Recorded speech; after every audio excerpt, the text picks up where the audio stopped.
Florida isn't called the Gator State for nothing. Here, almost unchanged for over 150 million years, the oldest living relatives of the dinosaur patrol their domain. Their holes have become a watery sanctuary for other wildlife who come to wait out the dry season.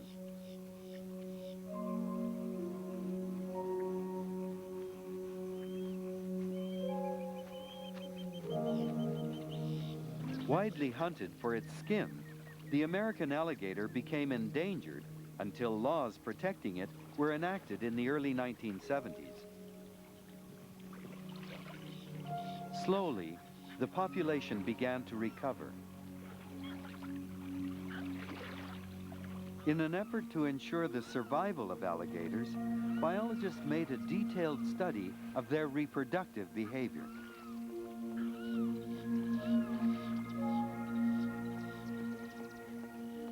As they surveyed the lakes, they noticed one lake in particular was in trouble, Lake Apopka. In 1980, it had been the site of a pesticide spill by the Tower Chemical Company. 90% of the juvenile alligators had disappeared.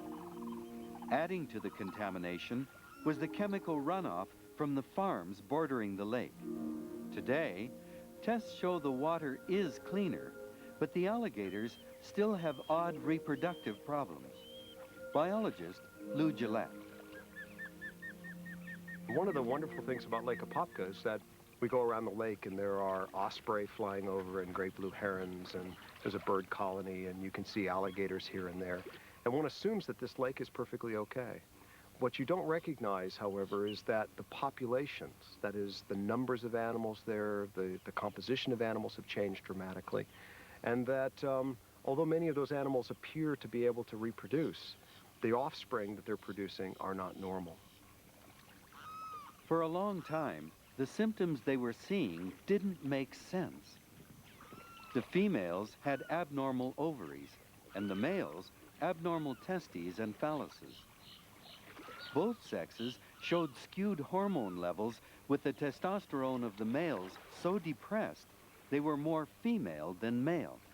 And it wasn't only on Lake Apopka. Alligators on other lakes in Florida, with no history of major chemical spill, but with what we consider acceptable levels of pollutants, display similar problems. The scientists knew that what they were seeing must have started in the embryo. They hoped the eggs would tell them what they needed to know.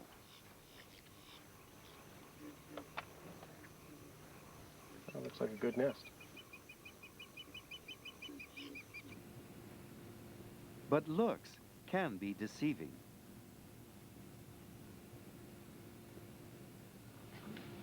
And early embryonic death. In the lab, they try to identify just how early toxins leave their mark. Yes, big difference. Well-developed embryo, well-developed banding, and you can actually see the embryo spot here on top. So the banding goes all the way around? Yeah, the banding goes all the way around. It looks good, and there's good vascularization. What stage is this supposed to be? It should be. It was at 19.5 yesterday, so okay, it should be at 20 today. 21, yeah. Okay. 24-30, egg 30. Okay. 58. A makeshift laboratory in the field allows them to examine the effects in juvenile alligators. Total is 120. You don't like this one, man. Jeez. This is one weird animal. If they are lucky enough to hatch and survive infancy, many young male alligators show visible signs of reproductive damage, significantly reduced penises. Small? Yeah, really small.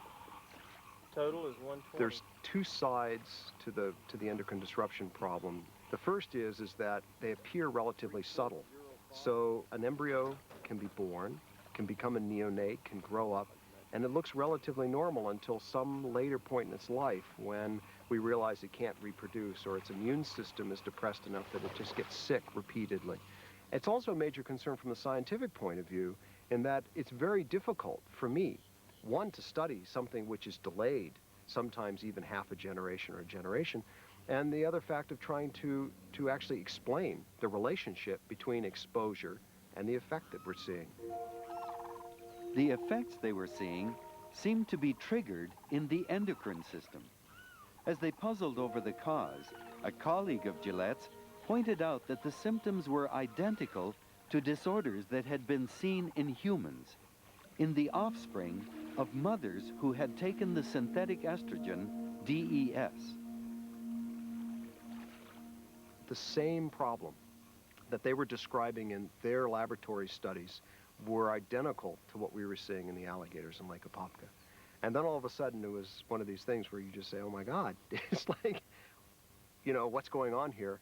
And we realized, where are these animals getting their estrogen? Where, if this is estrogen induced, where could the estrogen be coming from? And then that's when I think it started, for all of us, it started to become a reality that we did in fact have an endocrine disrupting problem, and that the endocrine disrupting part of it was that there may in fact be environmental contaminants acting as synthetic estrogens in our developing embryos.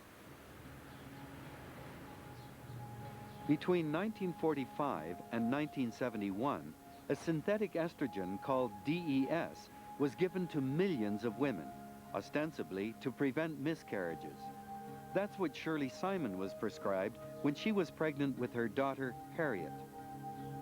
Years later, when the media began reporting problems associated with DES, Shirley became uneasy.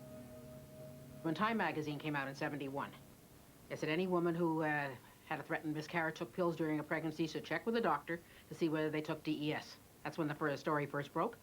And I went back to the doctor, I said, did you give me DES? He says, oh no, you never had DES. And I believed him. And why shouldn't she have?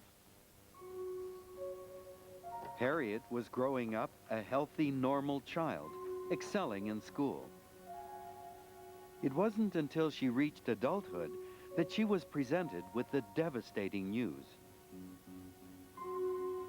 I had never heard of DES before in my entire life, and I happened to be going to the doctor for a checkup before I went away to university when I was 20 years old, and I just went in for the checkup, and they did tests, and they asked me to come back, and then they said, I'm sorry, but you've got a very rare form of cancer because your mother took DES while she was pregnant with you 20 years ago. Cancer wasn't the only disorder DES produced.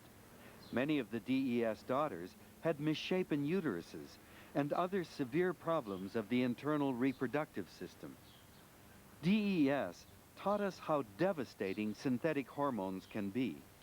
It was the first time we saw that a chemical taken by the mother was able to cross the placenta and have a powerful toxic effect on her child, an effect separated from the cause by many years. Obviously, I was only 20 years old when I was diagnosed with cancer, and it's not something that you expect when you're only 20 and feeling completely healthy. So in a lot of ways, it's completely disrupted my life and changed it quite fundamentally. Hormones are powerful chemical messengers in all living things. Dispatched by the endocrine system, they can shape how living things behave and develop. Of all the hormones, estrogen is one of the most potent, orchestrating the reproductive cycle and preparing the uterus for the coming child. The infant's nervous system, brain, and sex development depend on the precise dose and timing of hormones passed from mother to child in the womb. And even after birth, through mother's milk.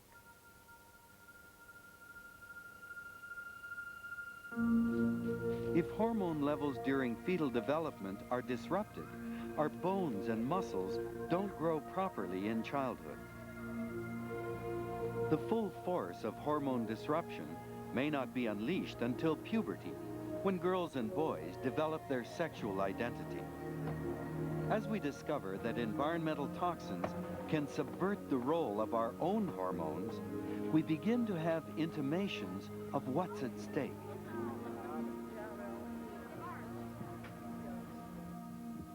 As hormones wash through the bloodstream, they come into contact with virtually every cell in the body. But it's only the target cell for a given hormone that will respond. Each hormone molecule has a unique shape that bears its powerful message. The target cell has special receptors that can recognize the hormones intended for it. When a hormone meets the right cell, it fits into the receptor like a key into its lock, turning the cell's activity on or off as required. But some of the chemicals we've released into the environment can actually mimic natural hormones. These imposters may lock onto a cell's receptor and trigger unwanted activity. Others can act as hormone blockers, preventing the natural hormone from docking. In both cases, an important link in the body's communication system is disrupted. What's important about estrogen, and environmental estrogens in particular, is that while they're involved in influencing adult reproduction, they play a major role in embryonic development, in setting the course of the way our organs form. And if you disturb hormone levels, estrogen levels, during development, you will disturb the process of development. And once that happens, it's imprinted into the organisms. It's unchangeable. It's untouchable. The effects may be more widespread than we think. Over the last 50 years, there's been a decline in the reproductive health of men. Abnormalities in penis development, failure of testicular descent, an increase in testicular cancer, now the most common cancer in young men. Some studies show that over the past 5 decades, the sperm count and semen quality in men has dropped by as much as 50%. Everywhere sperm count is down, there's a rise in testicular cancer, leading some reproductive biologists, like Richard Sharp, to suspect environmental factors. What we've done is to come up with a hypothesis that says that perhaps this could indicate increased exposure of humans to estrogens during early development, either during the womb or during early postnatal life. And the reason why we think that is that there are a number of studies in both humans and animals which show that if you are exposed to inappropriate amounts of estrogens during this period, then it will result in a range of abnormal changes in the male offspring, which are almost the same as those that we're seeing happening now in the general population.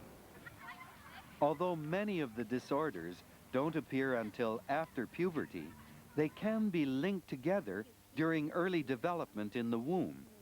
Their common point of origin is a type of cell called the Sertoli cell, believed to be one of the targets of hormone disruption. Perhaps the most important cell in the male body is a cell that nobody's ever heard of, called the Sertoli cell. And it's important not only because it controls sperm production in adult life, so you can't pass on your genes unless your Sertoli cells are working normally, but it plays a critical role during development of the reproductive system. When the signal is given to the fetus to become male rather than female, the Sertoli cell moves into action. It orchestrates the reproductive development in the male, controlling and organizing the major events that lead to making a male a male.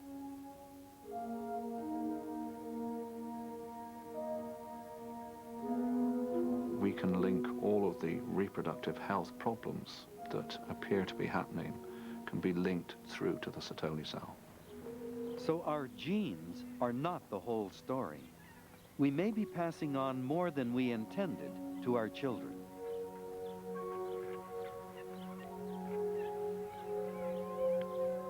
I don't think that we can sweep this under the carpet.